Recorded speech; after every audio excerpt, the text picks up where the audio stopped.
शिवलिंग पर आपको भूलकर भी यह चीज नहीं चढ़ता है। तो आज हम सावन सोमवार में शिवलिंग पर ऐसी वह कौन सी वस्तुएं हैं जो बिल्कुल भी नहीं चढ़ाना चाहिए। और मैं उन माताएं और बहनों से भी कहना चाहता हूं कि आप भी उन चीजों को अवश्य ही पहले ही जान ले, क्योंकि यह जानना सबके लिए बहुत ही ज्यादा जरूरी होता है कि शिवलिंग पर ऐसी कौन सी चीज है जो हमें भूलकर भी नहीं चढ़ाना चाहिए। क्योंकि हम कभी कभी जाने अनजाने में ऐसी गलती कर देते हैं जो कि बहुत ही बड़ी गलती हो जाती है, और हम सोचते भी नहीं है कि हमने इतनी बड़ी गलती कर दी। भक्तों, शिवलिंग पर चढ़ने और न चढ़ने योग्य वस्तुओं को लेकर शास्त्रों में और पुराणों में स्पष्ट नियम बताए गए हैं। शिवलिंग की पूजा करते समय इन नियमों का पालन करना बहुत जरूरी माना जाता है। कहा जाता है कि शास्त्रों में बताया गया है कि शिवलिंग पर ऐसी वस्तुएं होती हैं जिन्हें हमें बिल्कुल भी नहीं चढ़ाना चाहिए, क्योंकि इससे महादेव रुष्ट हो जाते हैं और आपको पाप के भागीदार भी बनना पड़ सकता है। तो भक्तों, आपको ऐसी गलती बिल्कुल भी नहीं करना है। तो सबसे पहले हम यह जानेंगे कि जो 2025 में सावन सोमवार पर रहे हैं वह किस किस तारीख को पड़ रहे हैं, क्योंकि अक्सर सावन सोमवार में ही पूजा पाठ किया जाता है और शिवलिंग पर इंच अब भी चीजों का इस्तेमाल किया जाता है, जिसके द्वारा यह गलतियां हो जाती हैं। तो भक्तों, सबसे पहले तुलसी के पत्ते। तुलसी के पत्ते हमें शिवलिंग पर भूल कर भी नहीं चढ़ाना चाहिए। चाहे शिवजी की कितनी ही बड़ी पूजा पाठ क्यों ना चल रही हो, परंतु शिवलिंग पर भूल कर भी तुलसी के पत्ते अर्पित नहीं करना चाहिए। इससे शिवजी रोस्ट हो सकते हैं और आपको पाप लग सकता है। तो भक्तों, ध्यान रखें कि जो एकादशी होती है उसे दिन तुलसी के पत्तों को तोड़ना भी वर्जित माना जाता है। तो आपको तुलसी के पत्ते नहीं तोड़ना चाहिए और ना ही शिवलिंग पर अर्पित करना चाहिए। खासकर सावन के महीने में तो बिल्कुल भी नहीं करना चाहिए। ये काफी ज्यादा हिंदू शास्त्र में गलत माना जाता है। कहा जाता है कि तुलसी के पत्ते भगवान विष्णु को अर्पित किए जाते हैं, जो कि शिव जी को नहीं किए जाते। अगर आप विष्णु भगवान जी को तुलसी के पत्ते अर्पित करते हैं तो यह माता लक्ष्मी इससे प्रसन्न होती है। नंबर 2, केतकी के फूल। एक पौराणिक कथा के अनुसार शिव जी ने इस फूल को स्वीकार नहीं किया था। कहा जाता है कि महादेव को केतकी के फूल अर्पित नहीं करना चाहिए, इससे महादेव रुष्ट हो सकते हैं। और हिंदू शास्त्र में बताया गया है कि केतकी के फूल भी शिव जी को नहीं चढ़ाना चाहिए। खासकर सावन के महीने में तो बिल्कुल भी नहीं चढ़ाना चाहिए। भूल कर भी आपको केतकी की फूलों से दूर ही रहना है, क्योंकि के फूल महादेव को बिल्कुल भी पसंद नहीं है। तो आपको केतकी के फूल महादेव को नहीं चढ़ता है। नंबर 3, सिंदूर। यह भी देवी पूजा के लिए होता है। कहा जाता है कि सिंदूर आप भगवान शिव की पत्नी पार्वती को अर्पित कर सकते हैं, परंतु शिव जी को सिंदूर नहीं चढ़ाना चाहिए। कई महिलाएं एक गलती कर देती हैं कि सिंदूर से महादेव को तिलक कर देती है, पर उन महिलाओं को ऐसा नहीं करना चाहिए। कहा जाता है कि सिंदूर माता पार्वती के लिए ही अर्पित करना चाहिए, वह सुहाग का प्रतीक है। तो आप माता पार्वती को सिंदूर का दान कर सकती है, परंतु महादेव को सिंदूर नहीं चढ़ाना चाहिए। सिंदूर का शिवलिंग पर चढ़ना निषेध माना गया है। नंबर 4, शंख से जल। शंख से जल भी शिव जी को नहीं चढ़ाना चाहिए। कहा जाता है कि शंख भगवान विष्णु का प्रतीक माना जाता है और शंख से शिवजी को जल भी नहीं चढ़ाना चाहिए। शंख समुद्र से उत्पन्न है और शिव जी ने समुद्र मंथन के समय विश्व दिया था, इसलिए इसे वर्जित माना जाता है। कहा जाता है कि अगर कोई शंख से जल चढ़ता है तो उनको ऐसा नहीं करना चाहिए, क्योंकि हमारे हिंदू धर्म में यह कहा गया है कि शंख जी को शंख से जल नहीं चढ़ाना चाहिए। हमारे हिंदू धर्म में ऐसा कहा गया है कि शंकर और सिर्फ एक ही देवता के नाम है। लेकिन इस प्रश्न का अर्थ यह है, यदि कि शिवलिंग पर स्वर्ण भगवान शंकर को जल क्यों नहीं चढ़ाया जाता, या फिर शंकर जी पर क्यों जल नहीं चढ़ाया जाता, तो इसका उत्तर धार्मिक दृष्टि से आपको बता सकते हैं। शिवलिंग भगवान शिव का निराकार रूप है और इस पर भक्तगण जल, दूध, बेलपत्र आदि अर्पित करते हैं। इसका मतलब यह नहीं है कि शिव जी को जल नहीं चढ़ाया जाता, बल्कि शिवलिंग पर जल चढ़ाना ही सिर्फ पर जल चढ़ाना है। स्वयं शिव को जल की आवश्यकता नहीं होती है, इसलिए भी शिवलिंग पर शंकर से जल चढ़ाना वर्जित माना गया है।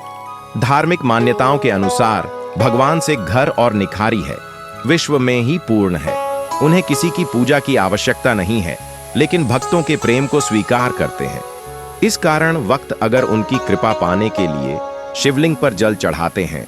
ज्यादातर मंदिर में जो सिर्फ जी की मूर्ति होती है, वह शंकर के रूप में जटाधारी तिलसुरधारी, उन पर जल चढ़ाना सामान्य परंपरा नहीं है, क्योंकि वे स्टार मूर्ति के रूप में होते हैं और उसे पर जल चढ़ाने से मूर्ति को नुकसान हो सकता है। जबकि शिवलिंग विशेष रूप से जल और अन्य अर्पण सहने के लिए ही बनाई जाती है। तो आप शिवलिंग पर जल चढ़ा सकते हैं, परंतु शंकर से आपको नहीं चढ़ता है।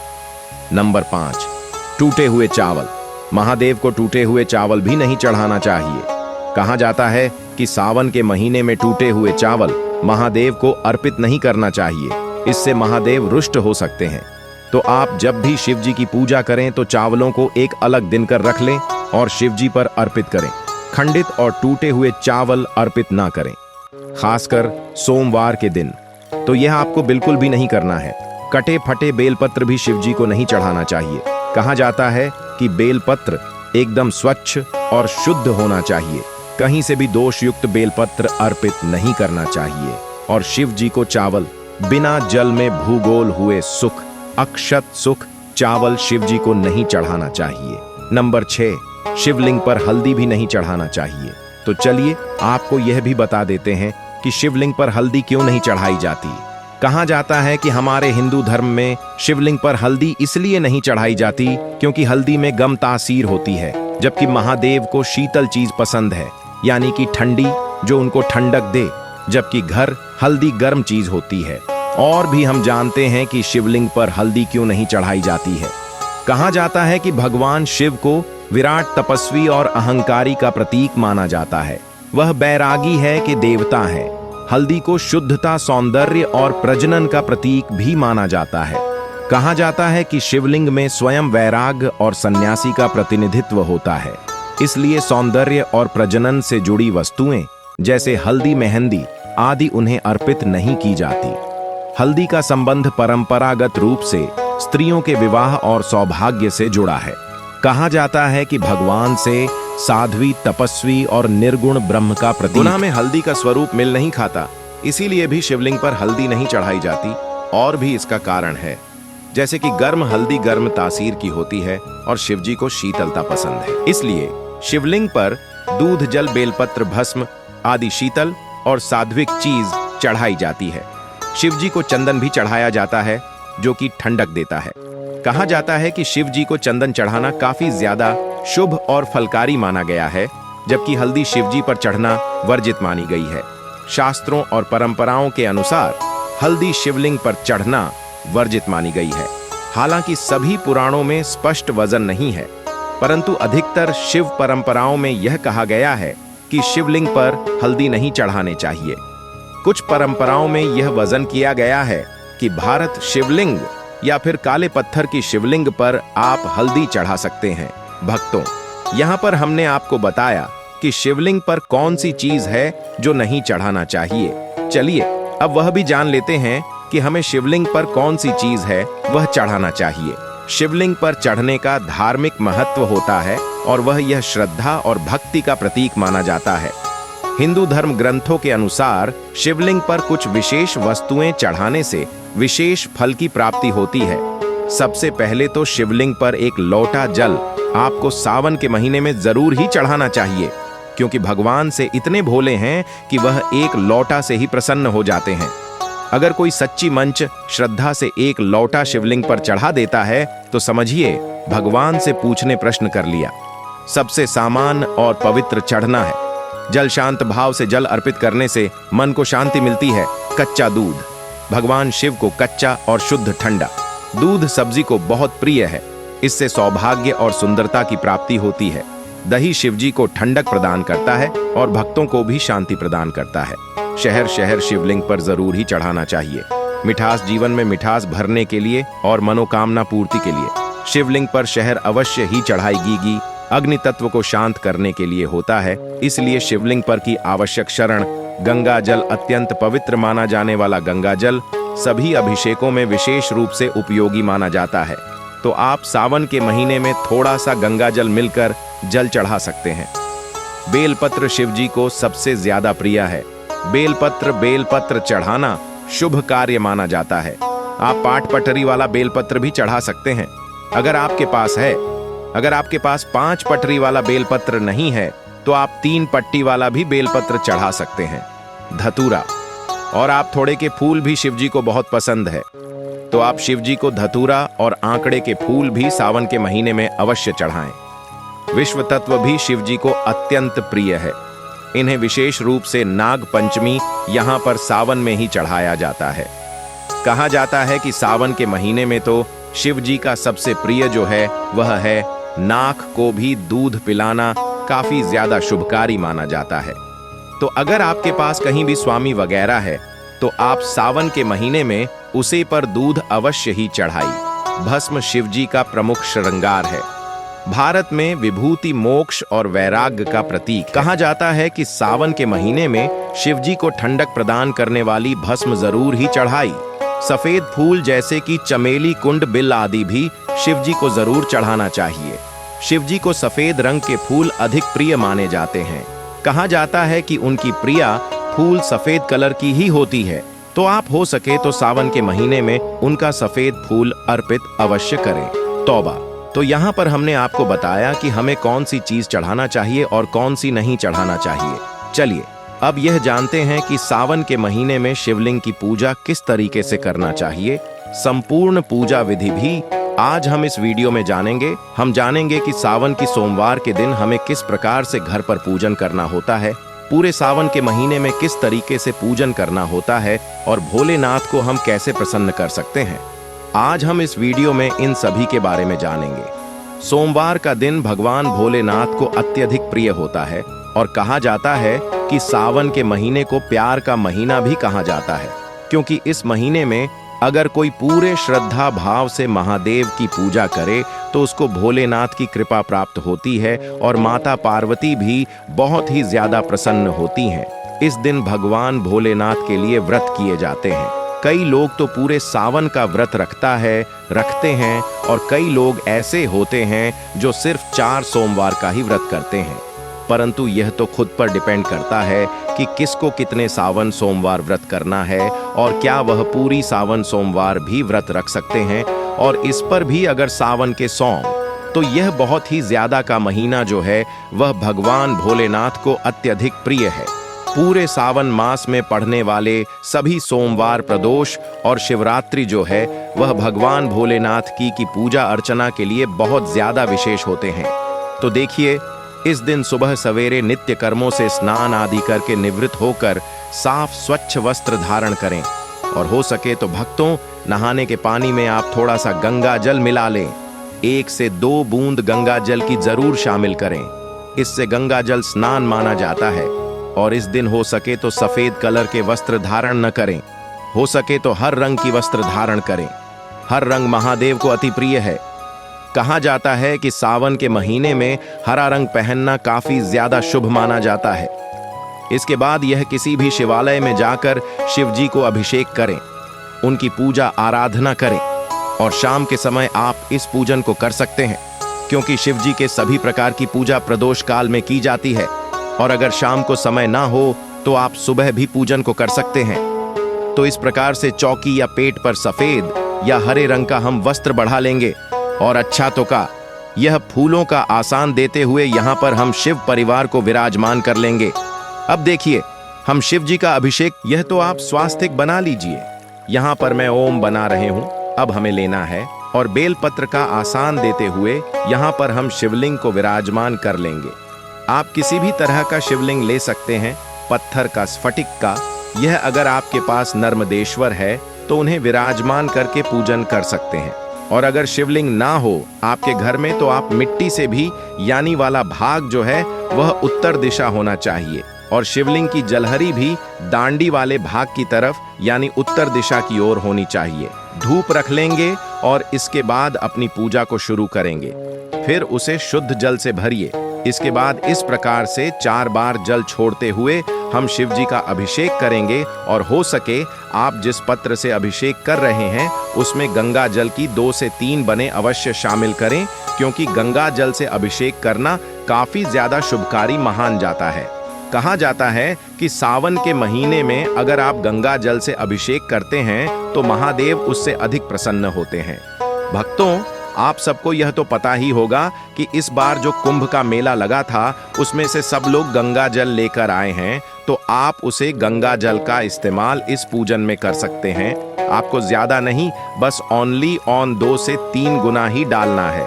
और अभिषेक करते समय ओम नमः शिवाय, ओम नमः शिवाय इस तरह से आप मंत्र जाप करते रहें। और जल से अभिषेक करने के बाद यहाँ पर मैंने पंचामृत लिया है, यानी दूध उत्पादन की प्राप्ति है। तो अलग अलग वस्तुओं से अभिषेक शिव जी का किया जाता है।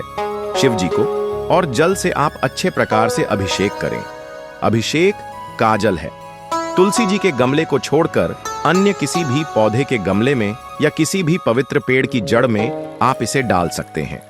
अब देखिए, गंगा जल और फूलों की सहायता से स्थान के भाव से हम सभी को चिता दे देंगे, और जो कि कभी पवित्रीकरण कर लेंगे, अब अवश्य की भावना से यहाँ पर हमने कलवा अर्पित कर दिया है सभी को। अब इसके बाद सबसे पहले हम प्रथम पूज्य गणपति जी को तिलक करेंगे, चंदन रोली अक्षत अर्पित करेंगे, लाल रंग का गुलाब और 2 का स्थापित करके हम साथ ही जानू अर्पित कर देंगे। और देखिए, अगर आपके घर पर शिवलिंग ना हो, कि देखिए सबके घरों में शिवलिंग नहीं होता, तो आप बेल पत्र, शमी पत्र, आंकड़े के पौधे के गमले में किस तरह से मिट्टी से शिवलिंग का निर्माण करें, उनका पूजन करें और साथ ही विसर्जन करें।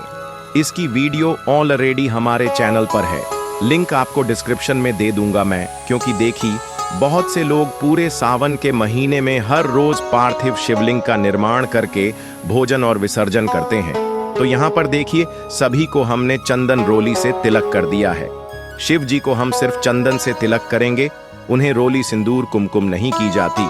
अब इसके साथ ही देखिए, शिवलिंग को भी हम वस्त्र की भावना से कर देंगे और चंदन का त्रिकुंड लगाकर फिर हम उनका श्रृंगार कर लेंगे, होता है। और इसके साथ ही देखिए, उन्हें अक्षत अर्पित कर देंगे। देखिए, जो भी पूजा में आप चावल प्रयोग करें वह टूटा फूटा ना हो, आपका चावल होना चाहिए। कहा जाता है कि शिवलिंग पर खंडित चावल नहीं चढ़ाए जाते, तो इस बात का विशेष कर ध्यान रखें कि चावल टूटे फटे ना हो। आप एकदम स्वच्छ चावल ही लें और चावल को थोड़ा गीला करके आप शिवलिंग पर अर्पित करें। इसके बाद हमें लेने हैं कुछ बेलपत्र। तो इस प्रकार से देखिए, दांडी तोड़कर चंदन से ठीक कर चिकनी साइड से हम बेलपत्र को समर्पित करेंगे। आप जबलपुर समर्पित करें, उससे पहले आप जो बेलपत्र होता है उसे पर कुछ ना कुछ आवश्यक लिखकर अर्पित करें। उसे पर ओम का चिन्ह बना ले या फिर राम लिख ले। आपको उसके ऊपर कुछ ना कुछ लिखना है। अगर आप कुछ ना लिख रहे हैं तो उसे पर थोड़ा सा तिलक लगा ले चंदन का, और उसे पर थोड़े से अक्षत रख ले, और उसके बाद शिव जी को अर्पित करें। आंकड़े के पत्ते हो अगर आपके पास तो आपको अर्पित करें, धतूरा अर्पित करें, और बेलपत्र आप 1-2 जितना इच्छा हो उतने बेलपत्र अर्पित कर सकते हैं। इसके साथ यहाँ पर हम शमी पत्र अर्पित कर देंगे। भक्तों, ऐसा माना जाता है कि एक शमी पत्र 1000 बेलपत्र के बराबर होता है। कहा जाता है कि शमी पत्र अगर सावन के महीने में कोई व्यक्ति शिवलिंग पर चढ़ा रहा है तो उसकी मनोकामना अति शीघ्र ही पूर्ण हो जाती है। और ऐसा माना जाता है कि शमी पत्र में साक्षात भोलेनाथ का बस माना जाता है। अगर आप सावन के महीने में एक समीप पत्र का पता महादेव को अर्पित करते हैं तो महादेव आपसे बहुत ही ज्यादा प्रसन्न होते हैं।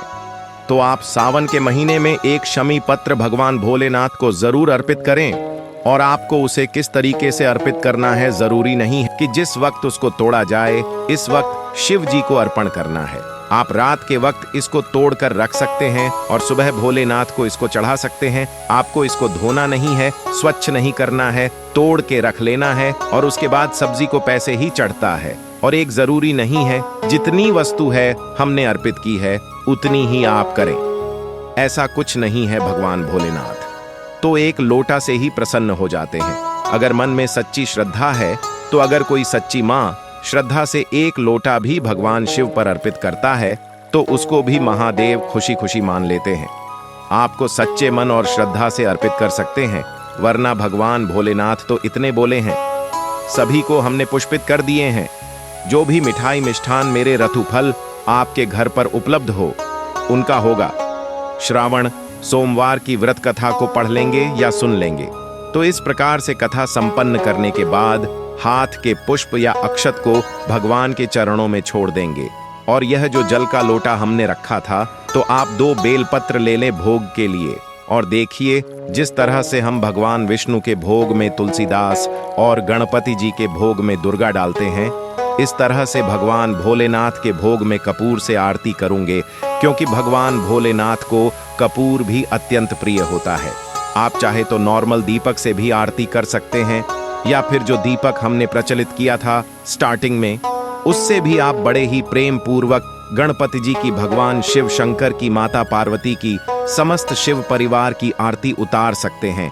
और आरती करने के बाद अपनी इच्छा और सामर्थ्य के अनुसार आप कुछ दक्षिणा अवश्य निकाल दें। इससे पूजा में रही कमियां संपूर्ण हो जाती हैं। और सीधे हाथ में थोड़ा जल लेकर चौकी के आसपास 3 बार फिर जाकर भगवान भोलेनाथ से पूजा में रही कमियों के लिए क्षमा याचना कर लें। तो उम्मीद करते हैं सावन सोमवार को जरूर पसंद आएगी। वीडियो अगर अच्छी लगी हो तो इसे लाइक शेयर करें, और इसी तरह की वीडियो देखने के लिए चैनल को सब्सक्राइब कर लें। भक्तों, जाते जाते हम यहाँ पर आपको एक महत्वपूर्ण जानकारी भी दे देते हैं। सावन मास में शिवलिंग पर क्या चढ़ाने से कौन सा लाभ प्राप्त होता है, तो चलिए वह भी जान लेते हैं। हमने इतनी पूजा पाठ की है, और हमें इस बात का तो ज्ञान होना ही चाहिए कि हमें किस चीज से चढ़ाने से कौन सा लाभ प्राप्त होता है। तो सबसे पहले बेलपत्र, जो आमतौर पर हर कोई शिवजी पर बेलपत्र चढ़ता है, तो बेलपत्र चढ़ाने से सभी संकटों से मुक्ति मिल जाती है। शक्कर अगर कोई सावन के महीने में चढ़ता है तो उसे सुख और सौभाग्य की प्राप्ति होती है। दूध, अगर कोई 1 लोटा शिवलिंग पर दूध चढ़ता है तो उसकी मानसिक शांति प्राप्त होती है। इलायची, अगर कोई भगवान शिव को इलायची चढ़ता है सावन के महीने में, तो उसे हमेशा के लिए दरिद्रता दूर हो जाती है। चावल, अगर कोई चावल शिवलिंग पर चढ़ता है तो उसे धन की प्राप्ति होती है। अगर कोई बहुत दिनों से धन से संबंधित, उससे कोई संबंधित परेशानी है, कर्ज बहुत हो रहा है, तो शिवलिंग पर चावल जरूर चढ़ाएं। और चावल एकदम शुद्ध और स्वच्छ होना चाहिए, टूटे कटे फटे ना होना चाहिए। साथ ही गाय का घी, अगर आप शिवलिंग पर गाय का घी चढ़ा रहे हैं तो आपको बोल और तेज की प्राप्ति होगी। केसर शिवलिंग पर चढ़ने से दाम्पत्य जीवन में प्रेम की भावना बढ़ती है।